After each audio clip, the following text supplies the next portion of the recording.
Là, le problème, c'est que il a tiré ses bras vers l'arrière en fait. C'est vraiment ça au niveau du tirage. Au niveau de nos coudes, lorsqu'on fait un snatch en haltérophilie, nos coudes doivent terminer vraiment au-dessus de la barre. Jamais on doit se retrouver avec cette position où mes coudes partent vers l'arrière. Si tu regardes bien, à la fin sur son extension, en fait, on se retrouve lorsqu'il a passé le point de contact au niveau des hanches, les épaules sont derrière la barre. Et en plus de ça, l'énergie que je vais utiliser pour envoyer ma barre vers l'arrière, malheureusement, c'est l'énergie qu'on ne va pas utiliser pour amener la barre vers le haut. Donc, il faut essayer de rester vertical au maximum. Ah, ça, c'est l'erreur qu'on a tous déjà fait au moins une fois en haltéro, surtout si vous avez déjà fait de la muscu avant. Je pense que c'est l'erreur de chercher à faire un squat clean exactement de la même façon que si on faisait un deadlift. Pour avoir une vraie belle position de squat clean, on doit commencer notre position de démarrage avec les hanches beaucoup plus basses et pas le bassin en l'air comme sur un deadlift sur un soulevé de terre. Comme on peut le voir dans la vidéo, si je travaille comme sur un deadlift, arrivé au point de contact au niveau de mes hanches, je vais devoir réengager mes hanches pour passer en dessous. En conséquence, du coup, je vais devoir mettre un coup de bassin dans ma barre, ce qui va faire qu'elle va s'éloigner de moi. Et donc, en conséquence, je vais devoir me retrouver soit à faire un gros saut vers l'avant pour la récupérer, soit sinon, comme sur la vidéo, du coup, on va juste pas réussir à passer dessous. Au niveau de la trajectoire et du maintien de notre tronc durant l'exécution d'un clean ou même d'un snatch, on devrait beaucoup plus être sur un squat que sur un deadlift en réalité, où on va retrouver un pivot de la hanche. On enchaîne sur la suite, celui-là était pas mal. Il était pas mal quand même, j'espère que c'est pas trop fait mal, mais ouais, ça a évité quand même. Ça a évité si vous commencez l'haltéro. On peut facilement se faire mal au niveau des jambes, au niveau des genoux, en particulier en faisant ce genre d'erreur comme il vient de faire.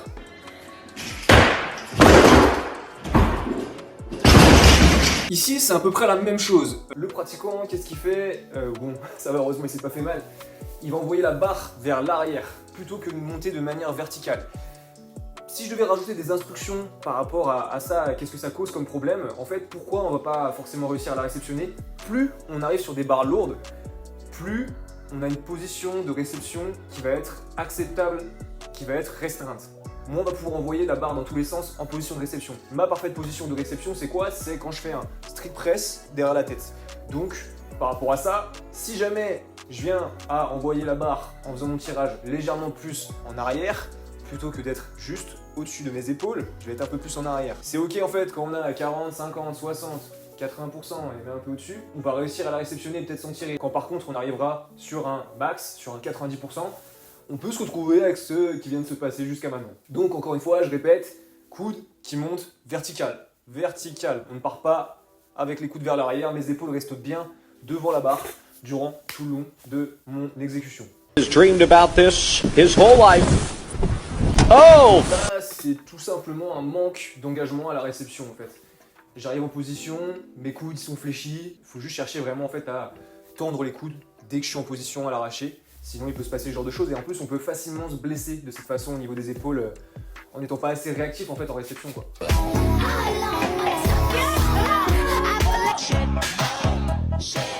Qu'est-ce qui se passe exactement ici? Ça c'est une erreur qui arrive souvent surtout quand on débute. Le problème c'est que ici sur notre clean, en fait ce que cette personne a pu faire c'est que plutôt que de faire son tirage, d'envoyer directement la barre sur ses clavicules, elle a fait monter la barre plus haut. Du coup la barre monte plus haut et derrière elle arrive sur ma position de réception sur mes clavicules. C'est embêtant parce que du coup par rapport à ça, on se retrouve à se prendre un bus déjà sur la tronche, on perd entre guillemets la tension qu'on a avec la barre. Ça peut causer plein de choses, ça peut causer déjà des blessures au niveau des poignets, on peut à cause de ça justement venir s'arrondir, se fermer au niveau du dos, parce que vous vous doutez bien, je fais mon tirage, bim, moi j'arrive, je suis parfaitement ouvert, il y a la barre qui me retombe dessus, bah je viens m'arrondir en fait, je viens directement me fermer et c'est embêtant. Du coup ça peut être délétère également du coup voilà pour vos disques intervertébraux, on peut facilement se faire mal au niveau du bas du dos à cause de cette erreur. Moi ce que je vous conseille c'est que toujours si ce genre de choses ça peut vous arriver, c'est essayer vraiment de travailler dessus. C'est vrai que c'est un truc par rapport auquel on ne parle pas beaucoup encore pour le moment en haltéro ou en crossfit, mais il faut toujours que ma barre elle arrive dans ma parfaite position de réception au clean.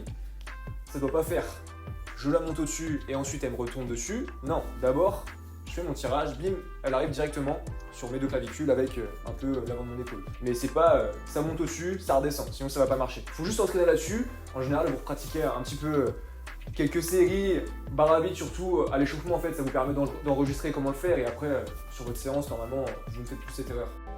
Big lift. Oh no. Oh no. Oh, man. Ouch, ouch, ouch. That got worse. Ah, là j'ai mal pour lui là. Déjà il vient totalement se défixer au niveau du haut du dos. Ce qui entraîne du coup un enroulement de l'entièreté de sa colonne. Ce qui fait du coup qu'en fait il se retrouve avec tout son poids du corps vers l'avant, il se retrouve à ne plus être en capacité de lâcher la barre vers l'arrière. Et donc après il tombe quoi. Il tombe. C'est pour ça qu'il faut toujours chercher en fait, surtout nous ce qu'on recherche en crossfit, en haltéro, enfin nous on n'est pas du tout comme en powerlifting, sur un exercice où on va faire rentrer énormément notre chaîne poste, les ischios, les fessiers en se penchant davantage vers l'avant. Nous on veut rester bien vertical pour cibler nos quadriceps. Donc justement, ce genre de choses normalement ça ne devrait pas nous arriver. On doit toujours bien rester fixé avec nos omoplates et si vous faites bien attention à ça, vous n'aurez pas ce type de problème. Là en fait franchement le souci on le voit directement, c'est qu'il se défixe totalement au niveau du dos. Derrière, en fait, il a la colonne totalement arrondie, la barre, elle lui appuie dessus, il est trop vers l'avant et il se retrouve à être incapable de lâcher la barre vers l'arrière, en fait.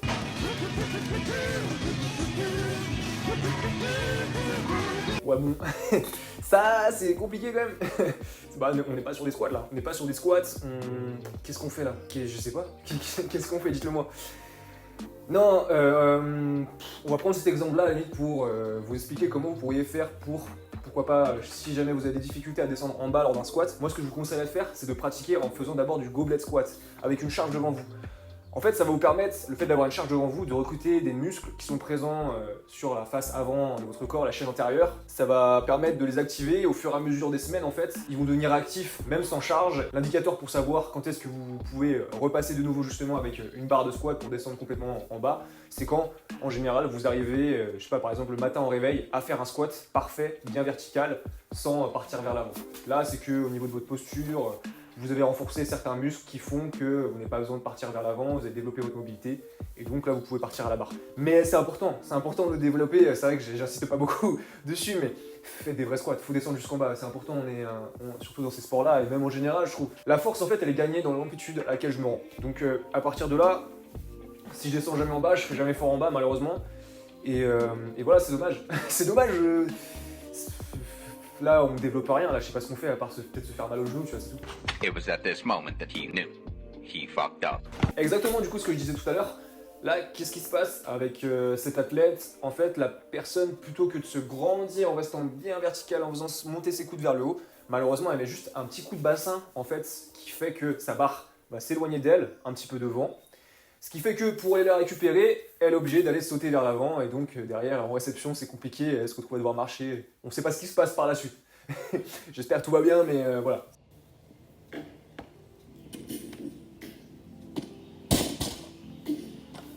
Là il y a plusieurs erreurs. Déjà en fait il n'est pas assez actif au niveau des coudes, il reste pas complètement bras tendu, alors il faut vraiment penser à presser le plus fort possible lorsque j'arrive en réception. Et également, au niveau de ses pieds, en fait, le problème c'est qu'il reste les pieds serrés. Bon, c'est ok si on a une mobilité de cheville de l'espace, mais sinon, si vous faites ça et que vous n'êtes pas forcément très mobile, bah malheureusement, vous allez partir avec le buste vers l'avant. Et c'est vos épaules qui vont compenser pour garder votre barre en position de réception. Pour être clair, ça va mal se terminer, la barre va juste partir vers l'avant et vous risquez de vous faire mal à cause de ça. Ce qu'il faut, c'est que quand on a fait notre tirage, soit on démarre directement en ce qu'on appelle en no-fit avec une position de réception, soit on garde au début les pieds serrés, on va dire largeur de hanche ou plus large, ou légèrement plus serré je veux dire, et ensuite en réception on doit écarter pour avoir les pieds plus larges que les hanches, pour que notre bassin puisse passer entre nos pieds. Sinon c'est compliqué en fait, on va se retrouver avec ce que j'ai dit juste avant, et ça c'est vraiment un souci qui peut entraîner quand même une blessure, surtout au niveau des épaules. Bon ça va, pas de blessure, on n'insiste pas à de blessure pour l'instant, après on ne sait pas si à la fin de la vidéo tout se passe bien pour eux, mais pour le coup ça a l'air d'aller, donc bon.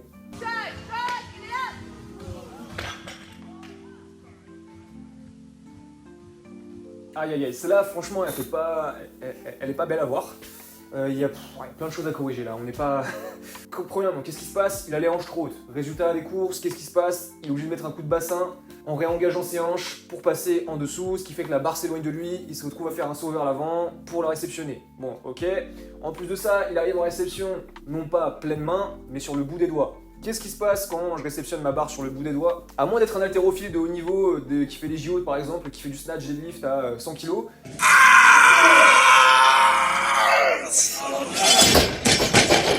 en gros d'avoir un dos qui est extrêmement fort pour se fixer, moi je vous recommanderais de toujours clean en arrivant barre pleine main. Pourquoi? Parce qu'en fait ça me permet, le fait d'avoir la barre pleine main, d'avoir une tension que je vais pouvoir exercer sur la barre. Quand je suis avec la barre sur le bout des doigts, je peux monter mes coudes, mais j'ai pas cette capacité à sortir mes coudes vers l'extérieur. Et ce qui va faire que je vais pas justement venir m'arrondir au niveau de la cage, c'est de garder mes coudes vers l'extérieur.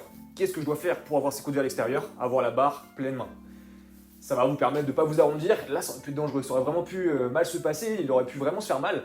Parce qu'on voit que ses coudes sont pas loin de toucher ses genoux. Qu'est-ce qui peut se passer comme ça quand par exemple, on additionne tout? Vous prenez un bus sur la tête, la barre vous retombe dessus, barre sur le bout des doigts. Je m'arrondis au niveau du haut du dos, je commence à tomber, mes coudes vont commencer à arriver à toucher mes genoux, et là je peux me faire très très mal. Je peux me faire carrément une fracture de l'avant-bras ou du poignet. Donc c'est vraiment quelque chose à éviter, c'est même pas à travailler, c'est juste en fait, il faut vraiment que vous soyez barre pleine main si vous voulez éviter de vous blesser quoi. Si vous connaissez pas le crossfit jusqu'à maintenant, franchement ne vous inquiétez pas, c'est pas parce que là on montre les pires trucs que l'on voit sur internet. Moi franchement pour être moi-même coach sportif, j'ai rarement affaire, j'ai même jamais eu affaire à ce genre de cas. Là on est sur des personnes qui ont voulu forcer comme des bourrins et qui je pense se sont pas fait beaucoup coacher avec des points fondamentaux à respecter pour faire de l'haltérophilie malheureusement. Ce qui fait que du coup on arrive à ce genre de choses, mais sinon quand on a appris la structure des différents mouvements, qu'on progresse de moins en moins en mettant de la charge au fur et à mesure, et qu'on comprend vraiment comment faire un tirage, comment passer en réception, faire une chute sur chacun des deux mouvements, le snatch et le clean and jerk, on n'a pas ce genre de mouvements qui sont totalement dégueulasses quoi. Au pire des cas, ce qui va arriver c'est qu'on va juste pas passer dessous, ou quand on va arriver en dessous, on va juste pas avoir réussi à faire monter la barre assez haut, donc on va se faire expulser de la barre, mais c'est tout.